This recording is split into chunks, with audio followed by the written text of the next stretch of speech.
Bayangkan, CEO cantik ini hanya punya 30 menit sebelum proyek triliunan rupiah hancur total. Semua direksi panik. Ia sudah pasrah. Tapi tiba-tiba, seorang OB yang selama ini diremehkan berdiri dan melakukan sesuatu yang mengubah takdir semua orang. Kalau kamu penasaran kelanjutannya, jangan lupa subscribe dulu channel ini. Tekan tombol like dan share ke teman-temanmu, agar kamu tidak ketinggalan kisah inspiratif berikutnya. Dan tulis pendapatmu di kolom komentar. Menurut kamu, siapa pahlawan sejati dalam hidup? Nadira duduk terpaku di kursi kulit berwarna hitam yang selama ini selalu membuatnya merasa berkuasa. Ruangan meeting yang luas itu tiba-tiba terasa sempit dan menyesakan. Napasnya tersengal, dadanya naik turun tak beraturan. Matanya menatap layar laptop yang kini membeku, menampilkan tulisan error yang seakan mengejeknya. Tidak mungkin. Suaranya bergetar, hampir tak terdengar. Tangannya yang biasanya tegas kini gemetar saat menyentuh keyboard. Ia menekan beberapa tombol, berharap sistem kembali normal. Namun layar itu tetap diam, membisu, seolah mengunci semua harapannya. Ya Allah, bisiknya lirih. Di kepalanya berputar ribuan skenario buruk. Proyek triliunan yang ia berjuangkan selama setahun penuh. Semua tenaga, waktu, dan ambisi bisa hancur hanya karena kesalahan kecil ini. Kenapa harus sekarang? Ucapnya lirih sambil menutup mata. Ia menarik napas panjang, mencoba menenangkan diri. Tapi rasa panik terus merambat, menusuk hingga ke tulang. Ini bukan sekedar proyek, ini harga dirinya sebagai CEO muda yang selama ini dibanggakan semua orang. Bu Nadira, suara salah satu direksi terdengar ragu. Nadira membuka mata perlahan. Wajahnya pucat, bibirnya bergetar. File presentasi, semuanya hilang. Katanya hampir menangis. Bagaimana bisa? Teriak direktur lain sambil berdiri. Ini data paling penting. Investor sebentar lagi datang. Nadira memijat pelibisnya. Aku juga tidak tahu. Tadi masih ada. Ia kembali mencoba membuka folder, satu persatu, tapi kosong. Ya Allah, ini mimpi buruk. Bu, kita harus segera cari solusi. Panggil tim IT sekarang. Sudah, Bu, mereka sedang di Jaan. Nadira menggeleng putus asa. Tidak cukup waktu, mereka pasti tidak sempat. Air matanya mulai mengenang. Ia berusaha keras menahannya. CEO tak boleh menangis di depan bawahan. Begitu prinsipnya selama ini. Tapi kali ini, hatinya benar-benar runtuh. Suasana ruangan berubah kacau. Para direksi mondar-mandir seperti semut kehilangan arah. Waktu kita tinggal 30 menit. Kalau gagal, saham kita bisa jatuh. Media pasti menyerang. Satu persatu suara panik saling bersahutan. Nadira berdiri perlahan. Kakinya terasa lemas. Tenang, tolong tenang, katanya mencoba tegar. Tapi suaranya justru terdengar rapuh. Bu Nadira, ini tanggung jawab Anda sebagai CEO. Kalau ini gagal, perusahaan bisa bangkrut. Kata-kata itu seperti pisau menusuk dadanya. Aku tahu, jawabnya pelan. Ia menatap satu persatu wajah direksi. Kalau kalian mau menyalahkanku, silakan. Nadira menghela nafas panjang. Sepertinya kita sudah kalah. Kata-kata itu keluar begitu saja, tanpa bisa ia tahan. Ruangan langsung sunyi. Semua terdiam. CEO yang selama ini dikenal kuat, kini pasrah. Nadira menjatuhkan tubuhnya kembali ke kursi. Tangannya menutup wajah. Aku gagal, gumamnya. Di balik telapak tangannya, air mata mengalir deras. Aku terlalu percaya diri. Ini semua salahku. Salah satu direksi mencoba mendekat. "Bu, jangan begitu." "Tapi ini kenyataannya." Nadira menyela. "Semua orang percaya padaku, tapi aku justru menghancurkan semuanya." Suara isakannya pecah. Tak ada lagi si Ile Angko. Yang tersisa hanya seorang wanita yang takut kehilangan segalanya. "Kalau ayah masih hidup," katanya lirih, "pasti beliau kecewa." Ia teringat perjuangan ayahnya membangun perusahaan dari nol. Kini semua di tangannya, dan ia hampir menghancurkannya dalam sekejap. Di sudut ruangan, berdiri seorang pria dengan seragam sederhana. Namanya Arman. OB yang selama ini hanya dianggap bayangan. Tak ada yang benar-benar memperhatikannya. Ia memegang handuk kuning, wajahnya tampak gugup. Sejak tadi ia melihat semua kekacauan itu. Hatinya ikut berdebar. "Bu Nadira." Ia ingin bicara, tapi ragu. Selama ini siapa dia? Hanya OB. Yang sering disuruh-suruh. Yang sering dimarahi tanpa alasan. "Aku siapa?" gumamnya. Namun saat melihat Nadira menangis, hatinya tergerak. Kasihan sekali. Ia melangkah setengah langkah, lalu mundur lagi. Takut dimarahi, takut dihina. "Arman, kamu cuma OB." Kalimat itu sering ia dengar. Tapi kali ini, entah kenapa, hatinya berkata lain.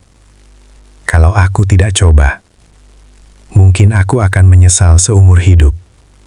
Ia menghela napas panjang. Dan akhirnya, dengan langkah gemetar, Arman maju ke tengah ruangan. Langkah Arman terasa berat, seperti membawa beban bertonton. Semua mata langsung tertuju padanya. Beberapa direksi terlihat heran, bahkan ada yang tersenyum sinis. "OB mau ngapain?" bisik seseorang dengan nada meremehkan. Arman menelan ludah. Tangannya berkeringat. "Bu, maaf." Suaranya lirih, hampir tak terdengar. Nadira mengangkat wajahnya perlahan. Matanya merah, basah oleh air mata. "Ada apa, Man?" tanyanya lemah. Arman menghela napas panjang. Kalau boleh, saya mau coba bantu lihat laptopnya." Ruangan langsung gaduh. "Hah? Kamu bercanda? Ini urusan besar, bukan urusan OB. Jangan buang waktu." Kata-kata itu menghujani Arman seperti hujan batu. Dadanya sesak, tapi ia tetap berdiri.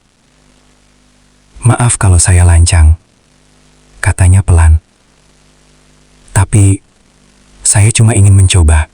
Salah satu manajer berdiri dengan wajah kesal. "Arman, kamu kembali ke tugasmu saja.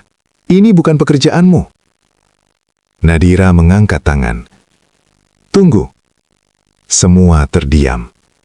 Nadira menatap Arman. "Kamu yakin bisa?" Tatapan Arman bertemu dengan mata Nadira. Ada ketakutan, tapi juga keyakinan. "Saya tidak janji berhasil, Bu, tapi saya akan berusaha semampu saya." Nadira tersenyum pahit. "Kita sudah di ujung, tidak ada salahnya mencoba. Silahkan." Arman menunduk hormat. "Terima kasih, Bu." Ia melangkah perlahan menuju laptop. Jantungnya berdetak kencang. Saat duduk di kursi CEO, Arman merasa dunia berubah. Inilah kursi orang-orang besar, batinnya. Tangannya gemetar menyentuh keyboard. Tenang, Man. Ingat masa lalu. Ia teringat saat dulu bekerja sebagai teknisi IT. Malam-malam lembur, kode-kode rumit, server error. Ya Allah, bantu saya. Arman mulai mengetik. Klik, klik, klik. Semua mata menatap layar. Suasana sunyi mencekam. Bahkan suara jarum jam terdengar jelas. Sedang apa dia? Ah, paling juga pura-pura. Bisikan sinis terdengar. Tapi Arman tak peduli. Fokusnya hanya satu. Menyelamatkan data. Arman membuka sistem recovery. Semoga backupnya masih ada. Tangannya bergerak cepat. Nadira berdiri di belakangnya. Man, kamu pernah kerja di IT? Arman mengangguk pelan. Iya bu, dulu. Kenapa sekarang jadi OB? Arman terdiam. Panjang ceritanya bu. Ada luka di suaranya. Tapi sekarang, saya cuma ingin bantu. Nadira terharu. Terima kasih. Waktu terus berjalan. 20 menit tersisa. Nadira menggigit bibir. Ya Allah, tolong. Bisiknya. Tiba-tiba layar berkedip. Folder muncul. Arman menahan napas. Jangan error lagi. Klik. File presentasi terbuka. Masya Allah. Nadira menutup mulutnya. Man, kamu berhasil? Arman belum berani senyum. Sebentar bu, saya cek dulu. Ia memastikan semua slide utuh. 1, 2, 3. Lengkap. Arman menoleh. Bu, filenya kembali. Ruangan meledak oleh sorak. Allahu Akbar. Berhasil. Nadira menangis sambil memeluk Arman. Terima kasih, terima kasih. Arman kaku. Bu, saya cuma melakukan yang saya bisa. Tapi di hatinya, ia tahu. Ini adalah momen yang akan mengubah hidupnya. Nadira masih terisak sambil memegang bahu Arman. Tangisnya pecah, bukan karena takut lagi, tapi karena lega yang teramat sangat. Man, kamu tahu tidak, proyek ini suaranya tercekat. Ini mimpi terbesar perusahaan. Arman menunduk. Saya cuma ingin membantu, Bu. Salah satu direksi mendekat. Arman, kamu luar biasa. Nada suaranya berubah. Tak ada lagi hinaan. Yang ada hanya kekaguman. Arman tersenyum kecil. Terima kasih, Pak. Di dalam hatinya, ia merasa untuk pertama kalinya ia dihargai sebagai manusia. Pintu ruang meeting terbuka. Investor sudah datang. Semua langsung bersiap. Nadira menghapus air matanya cepat-cepat. Man, tolong duduk dulu. Ini jas ayah saya. Nadira menyodorkan jas hitam. Pakai dulu. Arman terkejut. Bu, saya cuma OB. Sekarang kamu penyelamat perusahaan, kata Nadira tegas. Arman mengenakan jas itu dengan tangan gemetar. Terima kasih, Bu. Dadanya terasa hangat. Tak pernah ia bayangkan. Ia akan berdiri sejajar dengan para petinggi. Presentasi dimulai. Nadira berdiri di depan layar besar. Selamat pagi, Bapak dan Ibu. Suaranya kembali percaya diri. Slide demi slide berjalan sempurna. Arman berdiri di belakang, siap jika terjadi error. Tenang, Man, kamu bisa. Investor terlihat kagum. Beberapa mengangguk-angguk. Nadira tersenyum. Proyek ini akan membuka ribuan lapangan kerja. Kata-katanya mengalir lancar. Tak ada lagi rasa takut. Yang ada hanya keyakinan. Setelah presentasi selesai, ruangan sunyi beberapa detik. Jantung Nadira berdegup kencang. Salah satu investor berdiri. Bu Nadira. Nadira menelan ludah. Presentasi Anda luar biasa. Nadira hampir jatuh karena lega. Kami tertarik berinvestasi dengan nilai sesuai proposal. Air mata kembali jatuh.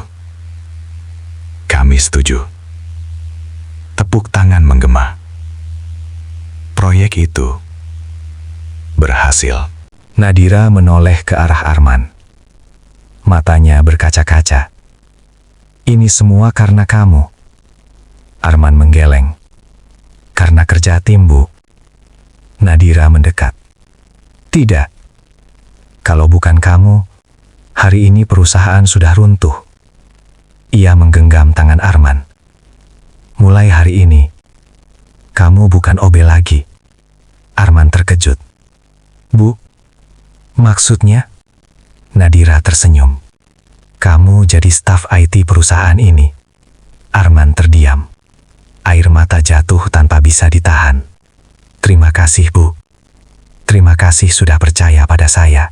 Arman masih berdiri kaku, seakan tak percaya dengan apa yang baru saja ia dengar. Bu, saya ini cuma orang biasa. Suaranya bergetar. Saya bahkan tidak punya ijazah tinggi. Nadira tersenyum lembut. Yang saya butuhkan bukan gelar, tapi hati yang tulus dan kemampuan nyata. Arman menunduk. Ayah saya dulu selalu bilang, kalau rezeki tidak akan salah alamat. Air matanya jatuh.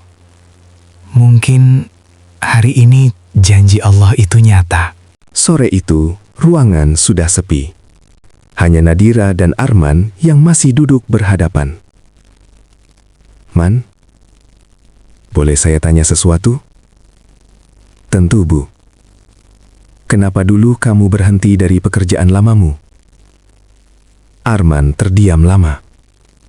Saya difitnah. Dituduh mencuri data perusahaan. Padahal saya tidak pernah. Suaranya patah. Sejak itu, tidak ada yang mau terima saya kerja. Nadira terkejut. Ya Allah, maafkan saya. Selama ini ikut menilai kamu dari luar. Arman tersenyum pahit. Tidak apa-apa, Bu. Saya sudah terbiasa. Tapi hari ini rasanya berbeda. Akhirnya ada yang percaya. Nadira menggenggam tangannya. Mulai sekarang, kamu tidak sendiri. Saya akan bantu bersihkan nama baikmu. Arman menatap Nadira. Benarkah, Bu? Iya. Kita cari bukti. Biar semua tahu kamu tidak bersalah. Beberapa bulan berlalu. Nama Arman perlahan pulih. Ia resmi menjadi kepala tim IT.